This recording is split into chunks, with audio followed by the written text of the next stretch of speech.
Hey everyone, Lio Convoy here. As I've stated previously, a certain someone never followed through on their goal promises.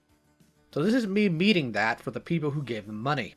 This also gives me a chance to start cataloging stuff like this in an audiobook format. There won't be very many bells and whistles to this, but hopefully will be in future audiobooks. For now though, enjoy. Quest for the Magic Crystal, a ThunderCats adventure. Written by Kathy West. Adapted from the teleplay by Peter Lawrence. Illustrated by Amador.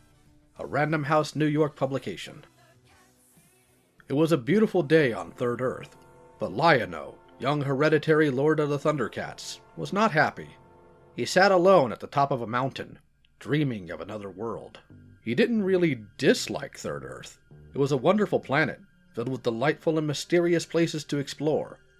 But Lion-O was homesick for his true home, the planet Thundera, which he knew he would never, ever see again.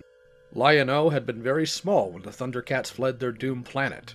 He could remember looking back, horrified, as Thundera exploded into fiery fragments that twinkled like tiny fireflies against the darkness of space. But he yearned to remember more. Lion-O jabbed at the air with the Sword of Omens, which Jaga, the wise elder, had given him when they fled. "It holds the eye of Thundera," Jaga had said, "the source of all the ThunderCats' power." Jaga had given his life to save the ThunderCats, but sometimes, just when Lion-O needed him most, a magical thing happened. Jaga appeared to him, in spirit, there on Third Earth.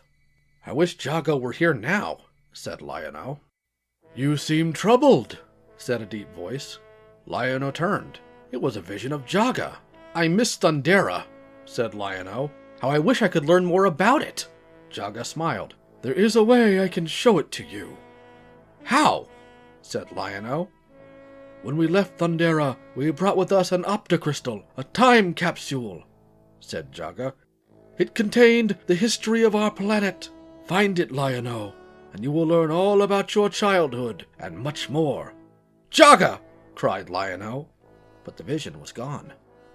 Lion-O raced back to the Cat's Lair, the ThunderCats' mighty fortress. Nearly everyone was there.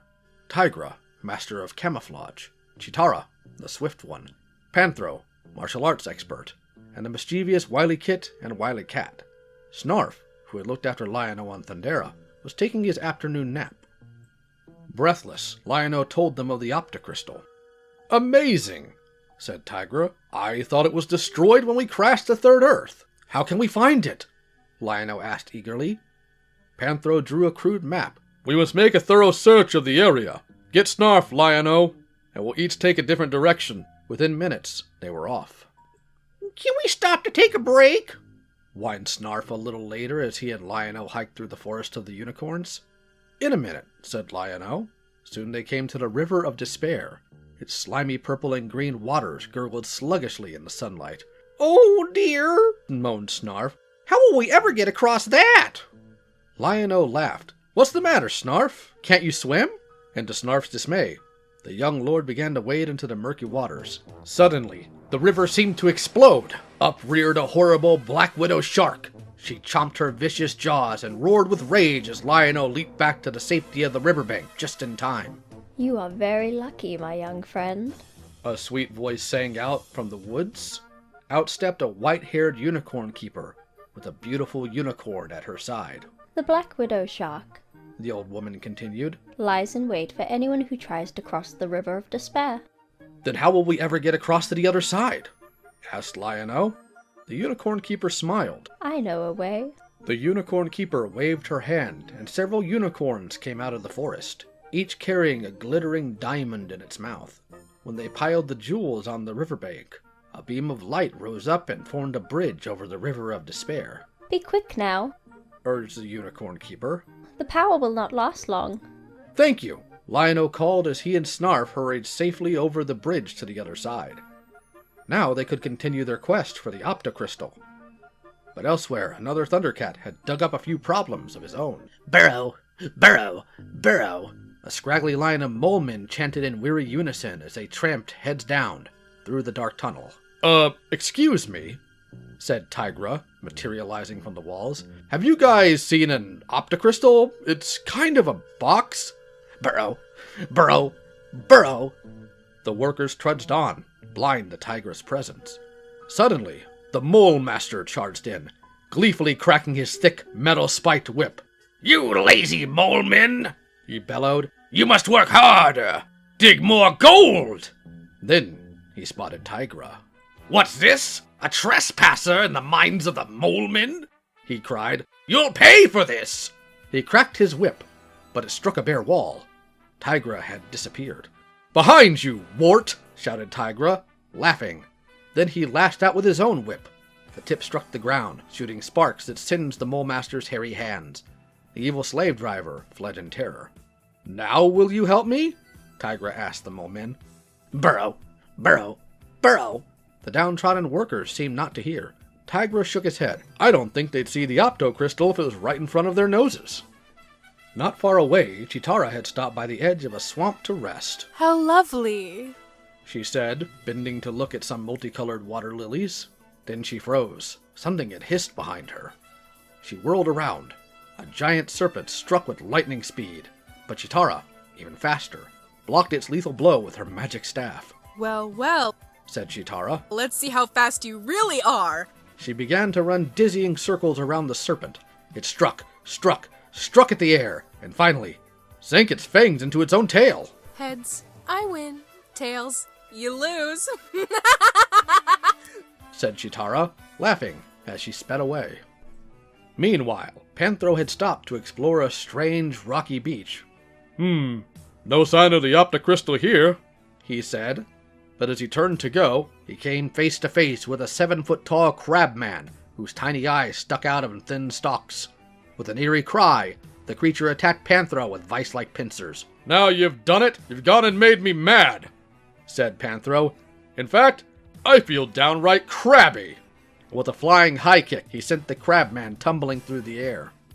By now, Lion-O and Snarf's search had brought them to the top of a steep mountain.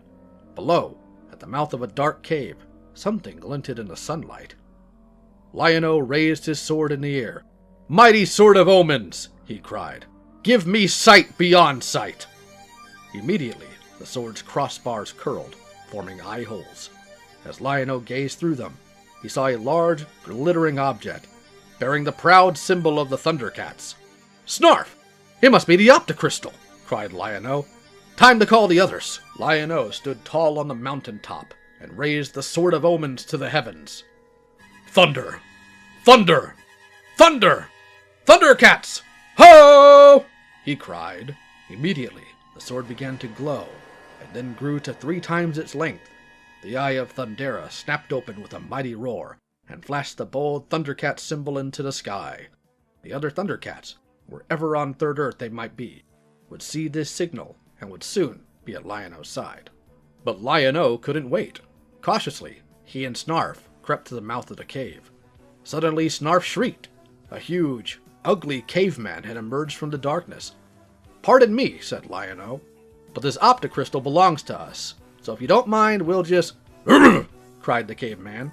He sank to his knees and propped his elbow on the shining silver object. "Hey! I think he wants me to arm wrestle for it!" exclaimed Lion-O. "Oh no!" groaned Snarf. "He's too big! You'll never be able to beat him!" By the time the other ThunderCats had raced into the clearing, Lion-O and the caveman were locked in a contest of pure strength, their arm muscles rippling with effort. Finally, with a roar, Lion-O slammed the caveman's fist down onto the surface of the optocrystal. "He did it!" Wily Kit and Wily Cat shouted at once, dancing around the clearing. The caveman grunted and disappeared into the cave. "Now," said Lion-O, "let's take this optocrystal home, where it belongs." Back at the cat's lair, Lion-O watched the optocrystal's flashing images again and again. Tears came to his eyes.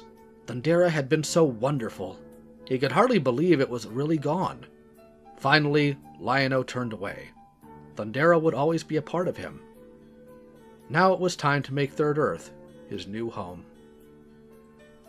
I hope you all enjoyed this story. It's adapted from the episode The Time Capsule, which we'll cover in full one day on the episode-by-episode series. I'll be doing more stuff like this fairly consistently on the channel.